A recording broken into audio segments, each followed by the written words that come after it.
Soy Kevin Alfonso Zavala Gallardo del grupo del tercero A y hablaré sobre el sistema gastrointestinal. Primero, el aparato digestivo se divide en dos grupos de órganos que componen el aparato digestivo. Primero, el tracto gastrointestinal y los órganos digestivos accesorios. El tracto gastrointestinal o tubo digestivo es un tubo continuo que se extiende desde la boca hasta el ano. Entre los órganos del tracto gastrointestinal están la boca, gran parte de la faringe, el esófago, estómago, intestino delgado y el intestino grueso. Todo esto tiene una longitud aproximada de 5 a 7 metros de longitud en una persona viva. La boca. La boca, también denominada cavidad bucal u oral, está formada por las mejillas, el paladar duro, el paladar blando y la lengua. Las mejillas forman las paredes laterales de la cavidad oral. Están cubiertas por piel en el exterior y por una mucosa hacia afuera.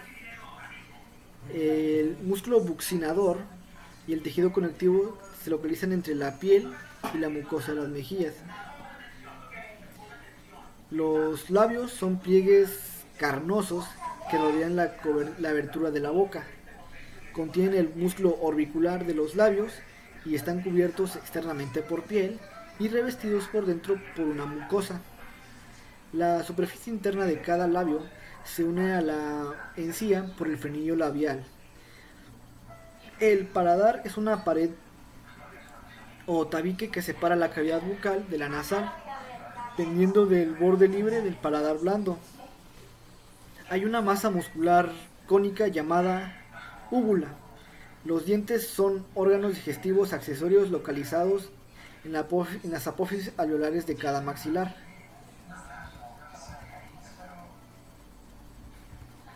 Las glándulas salivales. Entre estas glándulas se encuentran las glándulas labiales, bucales y palatinas, que son las glándulas menores en los labios, mejillas y paladar, y las glándulas linguales de la lengua.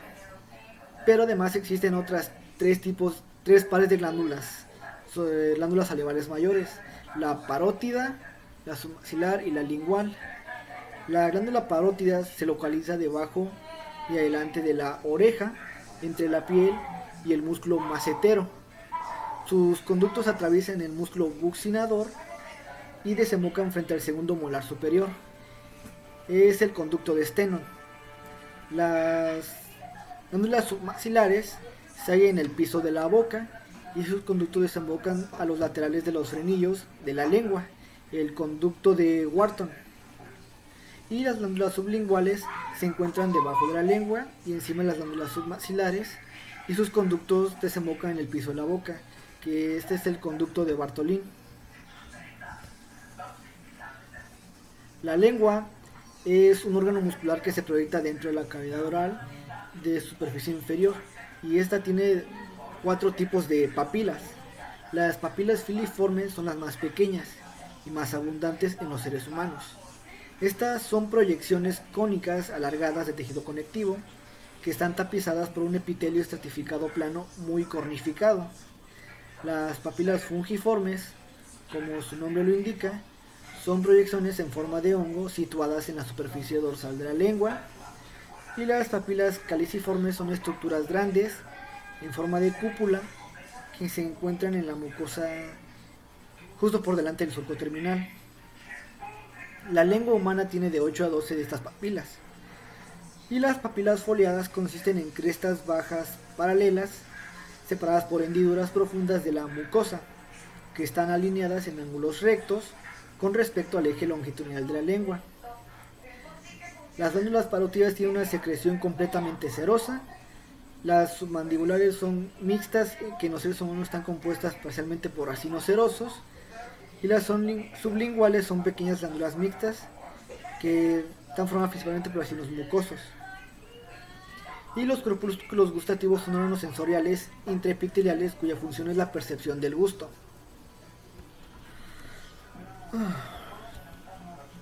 Después de la boca sigue la faringe, la faringe es un conducto con forma de embudo que se extiende desde las coanas hacia el esófago, por detrás de la laringe, por delante El diente está constituido por músculo esquelético, está revestida por una mucosa y comprende tres partes: la nasofaringe, la bucofaringe y la laringofaringe.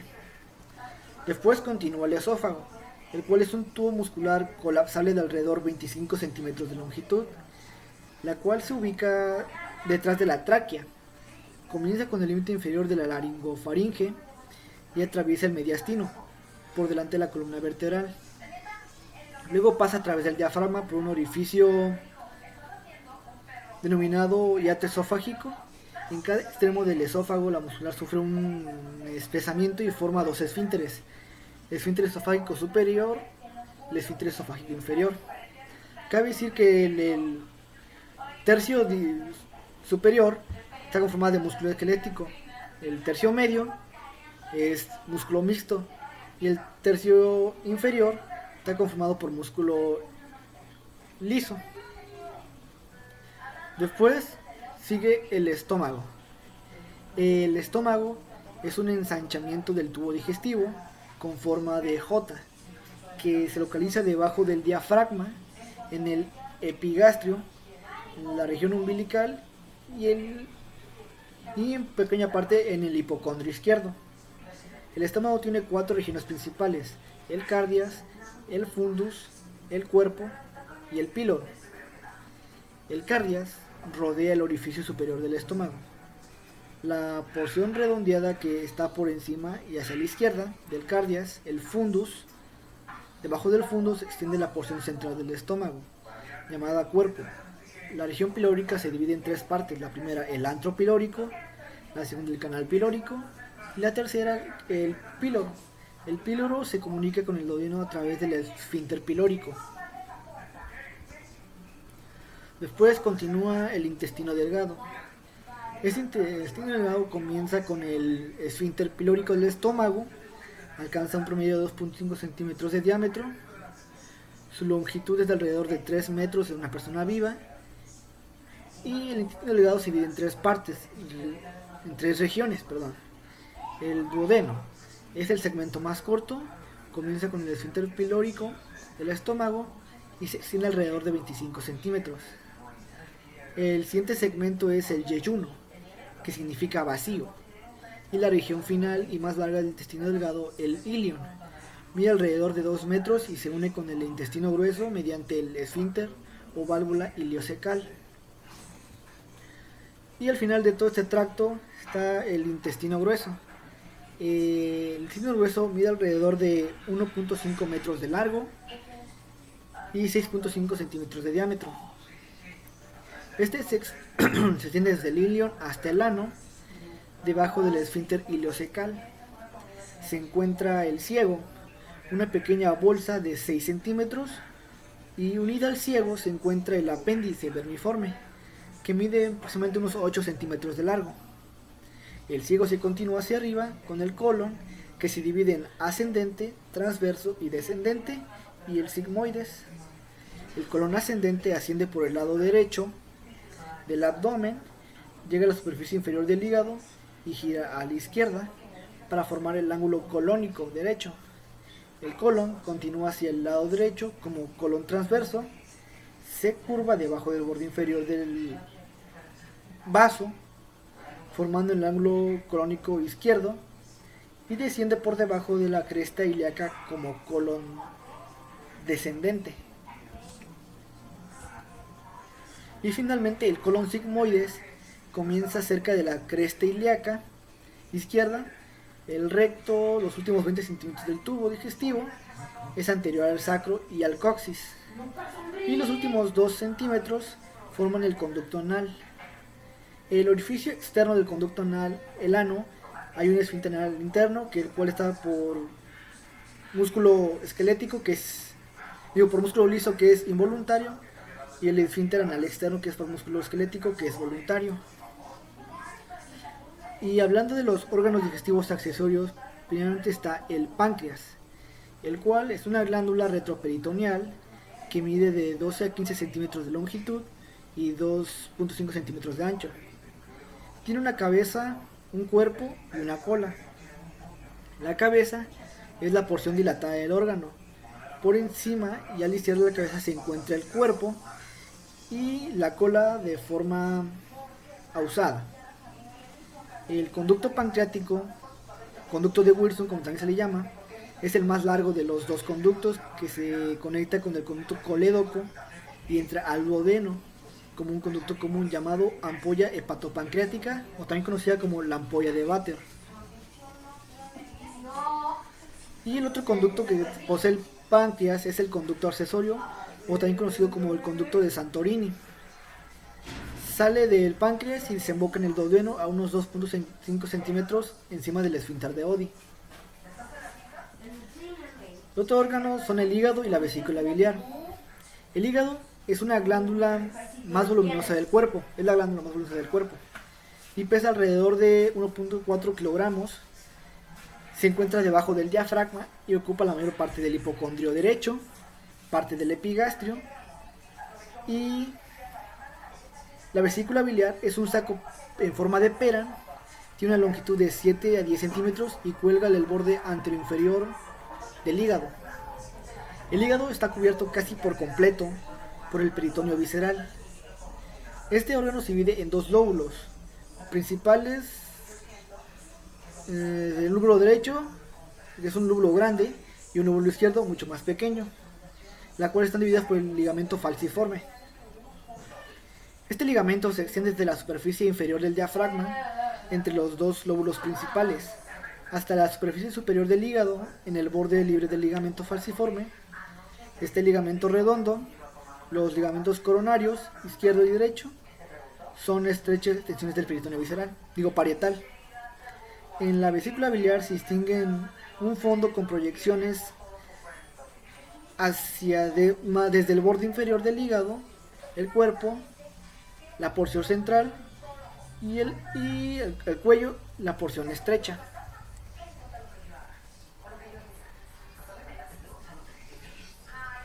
En cuanto a un poco de histología, la mucosa masticatoria de la boca se encuentra en las encías y el paladar duro. Este posee un epitelio estratificado plano cornificado y en algunas regiones paracornificado.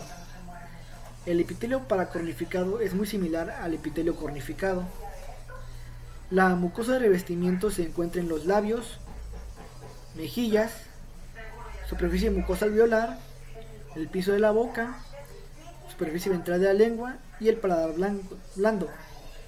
En estos sitios tapiza músculo estriado en los labios, mejillas y lengua, hueso, mucosa alveolar y glándulas, paladar blando, mejillas, superficie ventral de la lengua, a mucosa de revestimiento. Tiene papilas menos abundantes y más cortas, de modo que pueda adaptarse al movimiento de los músculos subyacentes. En todo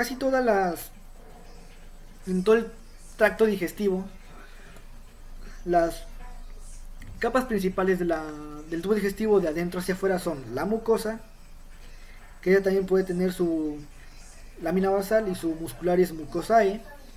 Luego le sigue la submucosa, músculo circular interno, el músculo longitudinal externo, y la más externa es la serosa. En el esófago esto cambia, siguen siendo las mismas capas, pero exteriormente no es serosa, sino una adventicia. Y en el estómago, en vez de ser dos capas, son tres: es una oblicua interna, circular media y longitudinal externa.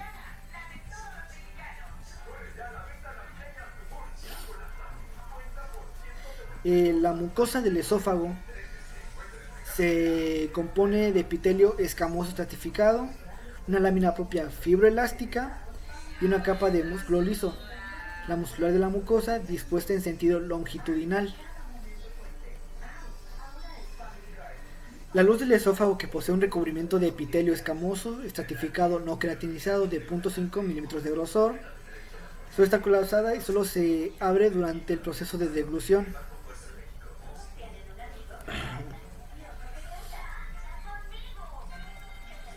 El esófago no posee un esfínter anatómico, pero presenta dos esfínteres fisiológicos, como mencioné anteriormente. El superior e inferior. El inferior, estos dos impiden el reflujo del esófago a la faringe y del estómago al esófago respectivamente.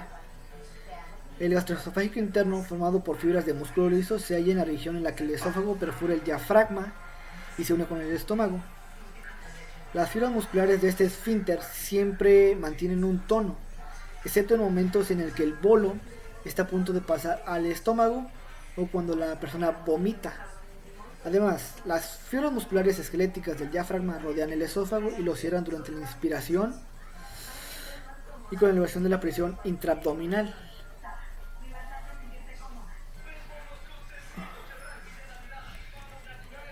En el estómago,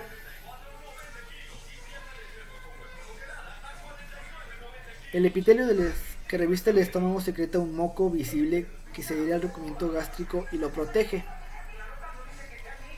En el estómago existen glándulas gástricas, las cuales estas glándulas tienen distintos tipos de células. Primero, las células de recubrimiento de la superficie, que elaboran una capa de moco viscoso, que se conoce como un moco visible. Este moco es similar a un gel, la cual se adhiere al revestimiento del estómago y lo protege de su autodigestión.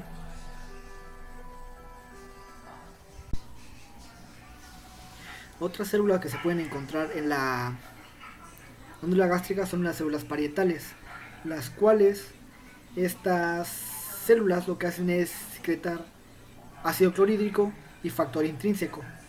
El factor intrínseco es muy importante para la absorción de la vitamina B12. Las células principales que secretan pepsinógeno, el cual es una enzima inactiva que al entrar en contacto con un pH muy ácido, como lo es el del ácido clorhídrico, del ácido gástrico, se activa y se convierte en pepsina, la cual es una enzima proteolítica. Y esta enzima se inactiva al entrar en contacto con un pH mayor a 5. En cuanto al intestino delgado, su epitelio cilíndrico simple que recubre las vellosidades y la superficie de los espacios intervellosos se componen de células de absorción de superficie. Las células de absorción de la superficie son células cilíndricas altas que actúan en la digestión y absorción son terminales de agua y nutrientes. Las células más numerosas del epitelio son las células de absorción de la superficie. Son células altas de unos 25 micras de largo. Un núcleo va localizado en la base. Superficie apical presenta en borde en cepillo y en preparaciones de tejido bien elaboradas también son obvias barras terminales. El intestino delgado posee células caliciformes que son glándulas unicelulares. El duodeno contiene la menor cantidad de células caliciformes y su cifra se incrementa hacia el ilion. Estas células elaboran mucinógeno, cuya forma hidratada es la mucina, un componente del moco, que fue una capa protectora que reviste la luz. Criptas de Leverkuhn, las cuales incrementan el área de superficie del revestimiento intestinal. Las criptas de Leverkuhn son glándulas tubulares simples. Estas glándulas se abren a los espacios intervellosos como perforaciones del revestimiento epitelial. Las células de absorción de la superficie y las caliciformes ocupan la mitad superior de la glándula. Las células caliciformes tienen un periodo de vida corto. Se cree que mueren y se escaman después de eliminar el mucinógeno. Glándulas de Brunner, que producen un líquido mucoso rico en bicarbonato y urogastrona, que es factor de crecimiento epidérmico humano. Estas glándulas son tubuloalveolares y ramificadas, y sus poblaciones secretoras semejan a sinos mucosos. Los conductos de estas glándulas penetran en la muscular de la mucosa y suelen perforar las bases de las criptas de Leverkuhn para llevar su producto secretor a la luz del duodeno. Y en ocasiones sus conductos se abren en los espacios intervellosos.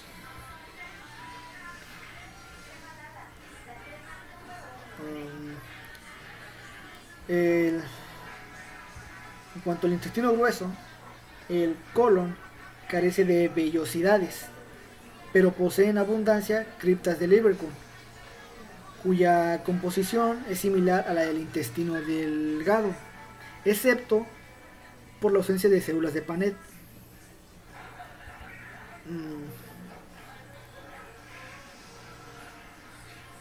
El colon absorbe agua y electrolitos y compacta y elimina heces. Las heces se componen de agua, bacterias muertas, bagazo, sustancias inorgánicas, proteínas no digeridas, células muertas y pigmento biliar. El conducto anal, la continuación estrecha del recto, mide de 3 a 4 centímetros de largo. Sus criptas del Lieberkühn son cortas y escasas y no se encuentran en la mitad distal del conducto anal. La mucosa también muestra pliegues longitudinales de las columnas anales o columnas rectales de Morgagni.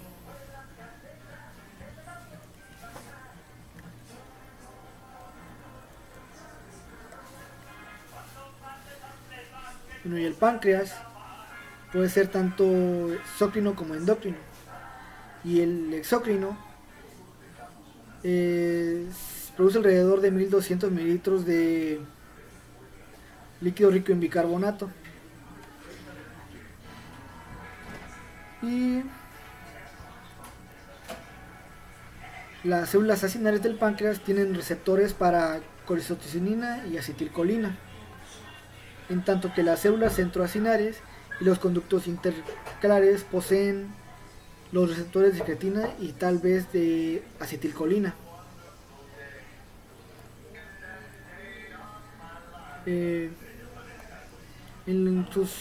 Esta secreta muchas enzimas pancreáticas, como por ejemplo enzimas proteolíticas como la tripsina, la carboxipeptidasa, la quimiotripsina y la elastasa.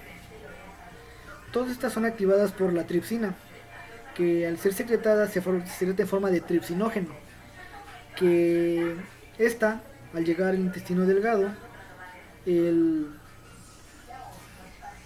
una enzima llamada enterosinasa lo que hace es activar el tripsinógeno y la convierte en tripsina, lo cual la tripsina activará la enzima carboxipeptidasa, la quimiotripsina y la elastasa. Enzimas lipídicas como la lipasa gástrica, la colesterol esterasa y la fosfolipasa, de carbohidratos como la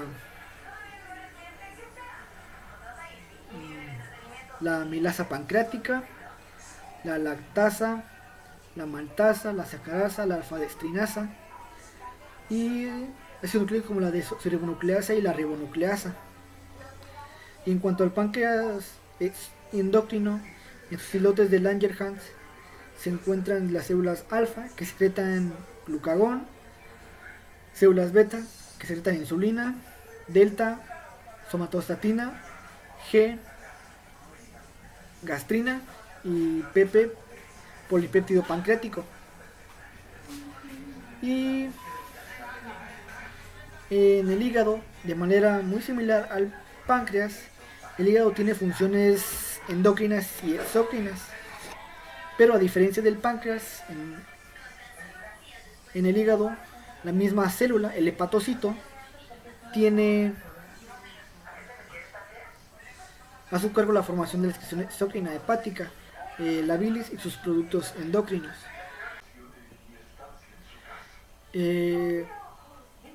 La bilis es un líquido que elabora el hígado. Se compone de agua, sales biliares, fosfolípidos, colesterol, pigmentos biliares e hemoglobina A.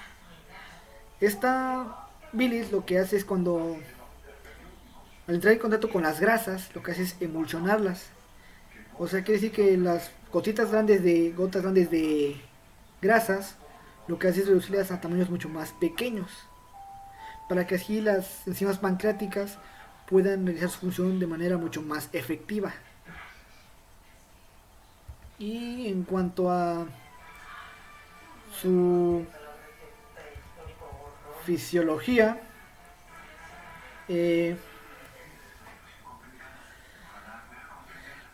aquí los dientes, la acción conjunta de todos los músculos maxilares ocluye los dientes con una fuerza que puede llegar de 25 kilogramos en los incisivos y a 100 kilogramos en los molares.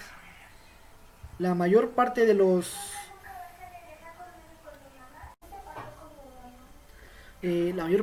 músculos de la masticación están inervados por ramas motoras del quinto par craneal, y el control del proceso de la masticación depende de núcleos situados en el tronco del encéfalo. Y la deglución es un proceso complicado, sobre todo porque la faringe ejecuta una función tanto respiratoria como deglutoria y se transforma durante solo unos pocos segundos cada vez en un conducto que propulsa los alimentos.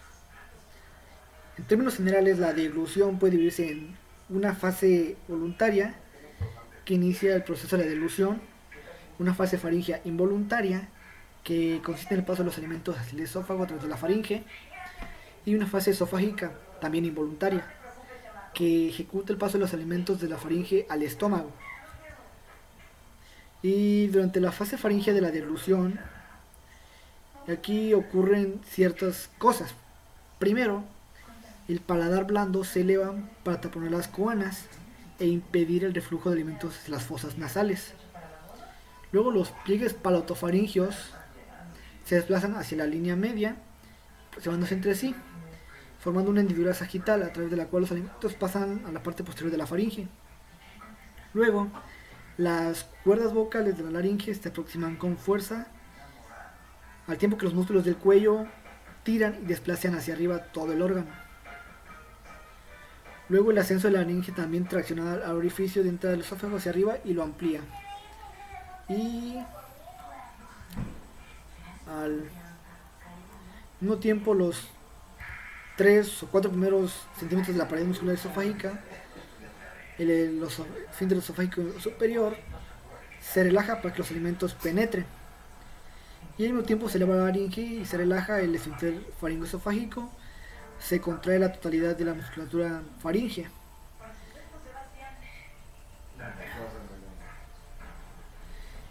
Los impulsos motores procedentes del centro de la deglución, que se dirigen hacia la faringe y la porción superior del esófago, viajan por los pares craneales quinto, noveno, décimo y doceavo, incluso por algunos de los nervios cervicales superiores.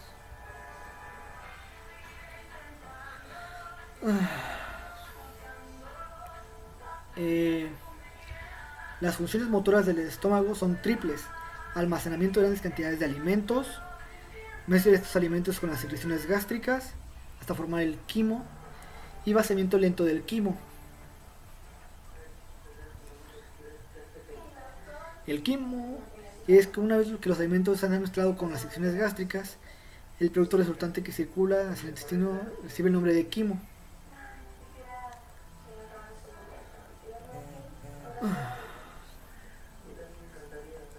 El intestino delgado los movimientos pueden clasificarse en contracciones de mezcla y de propulsión. Las contracciones de mezcla son contracciones de segmentación. Cuando el quimo penetra una porción del intestino delgado, la distensión de la pared intestinal induce contracciones concéntricas localizadas, espaciadas a intervalos a lo largo del intestino y de un minuto de duración. Y los movimientos propulsivos es peritactismo del intestino delgado. Las ondas peristálticas empujan el quimo a lo largo de todo el intestino delgado.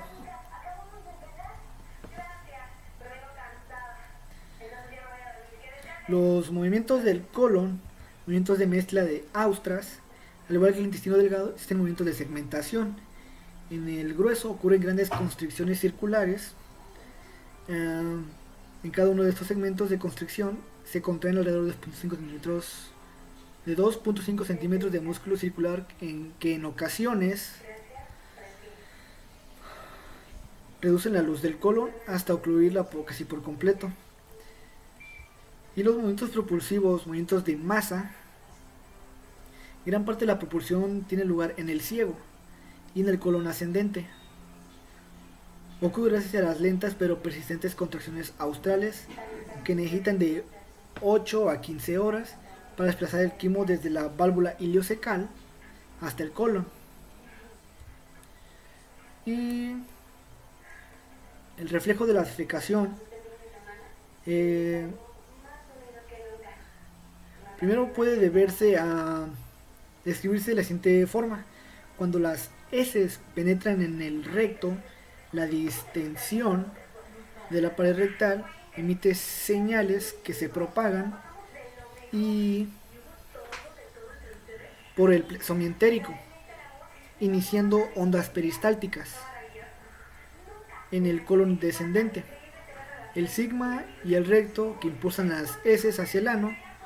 Cuando la onda peristáltica se acerca a este, el esfínter anal interno se relaja a causa de las señales inhibitorias que llegan del plexo mientérico y sí, al mismo tiempo se relaja de forma consciente y voluntaria el esfínter anal externo, tendrá lugar la defecación.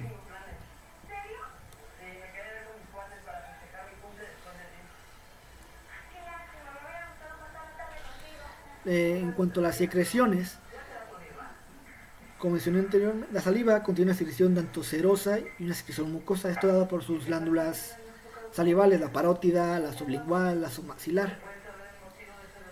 Y la saliva contiene dos tipos principales de secreción proteica, una secreción serosa rica en tialina, una alfa-amilasa, que es una enzima destinada a digerir los almidones, y una secreción mucosa con abundante mucina, que cumple funciones de lubricación y protección de la superficie.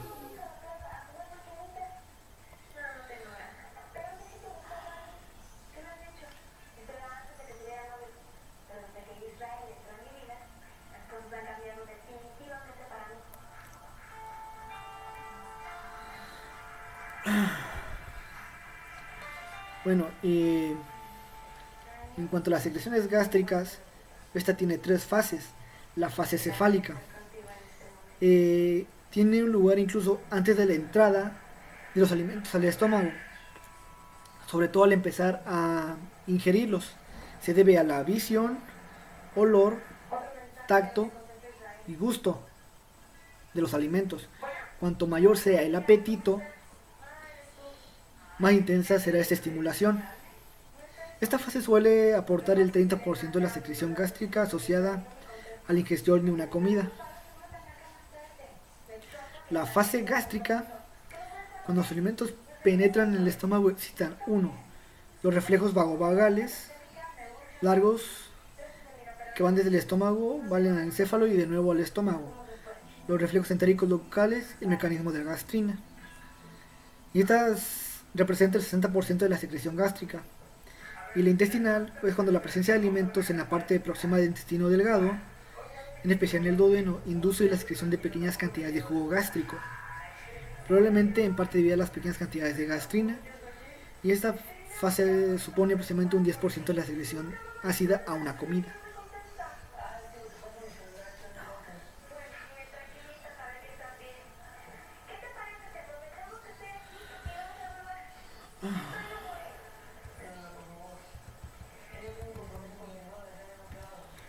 Eh,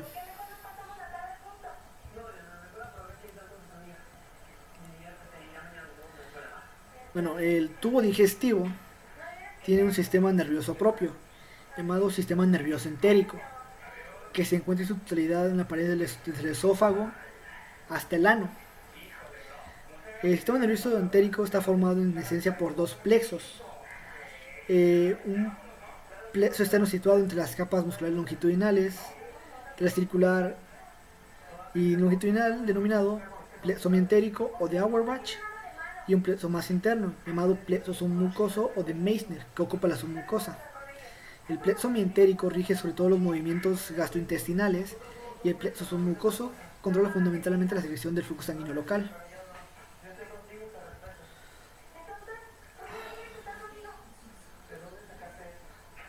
Existen muchos reflejos gastrointestinales, como reflejos integrados por completo dentro del sistema nervioso del aparato intestinal. Son reflejos que controlan la secreción digestiva, peristaltismo, contracción de mezcla, efectos de inhibición locales, etc. 2. Reflejos que van desde el intestino a los ganglios simpáticos prevertebrales, de donde vuelven al tubo digestivo. Estos reflejos transmiten señales en el tubo digestivo que recorren largas distancias, como las procedentes del estómago, inducen la evacuación del colon, el reflejo gastrocólico, las del colon y el intestino delgado que inhiben la motilidad y excreción gástrica, reflejos enterogástricos y reflejos originados en el colon que inhiben el vaciamiento del contenido del ilion del colon, reflejo cólico-ilial, y reflejos que van desde el intestino a la médula espinal o al tronco del encéfalo para volver después del tubo digestivo, como reflejos originados en el estómago y en el duodeno que siguen al tronco del encéfalo y regresan al estómago a través de los nervios vagos, y reflejos dolorosos que provocan una inhibición general y reflejos de defecación. En cuanto a hormonas que regulan esto, se encuentran la gastrina, que secreta por las células G, que son estimuladas por proteínas, distensión, nervios, y su principal acción es estimular la secreción de ácido gástrico y crecimiento mucoso. La colecistocinina es estimulada por las proteínas, grasas y ácidos. Se secretan por las células I del duodeno, yeyuno e ilion y estimula tanto la secreción de enzima pancreática, secreción de bicarbonato pancreático, contracción de la vesícula biliar y crecimiento del páncreas exócrino, inhibe el vaciado gástrico. Y la secretina se estimula por los ácidos y las grasas. Y son secretadas por las células S del duodeno, yeyuno e ilion. Y estimula la secreción de pepsina, bicarbonato pancreático, bicarbonato biliar y crecimiento del páncreas exócrino. Inhibe la secreción de ácido gástrico. Y el péptido inhibidor gástrico se estimula por proteínas, grasas, carbohidratos y se secreta por las células K del duodeno y el yeyuno. Y lo que hace es estimular la liberación de insulina e inhibir la secreción de ácido gástrico. Y la motilina se estimula por grasas, ácidos y nervios. Y se secreta por las células M del duodeno y yeyuno. Y estimula la motilidad gástrica y motilidad intestinal.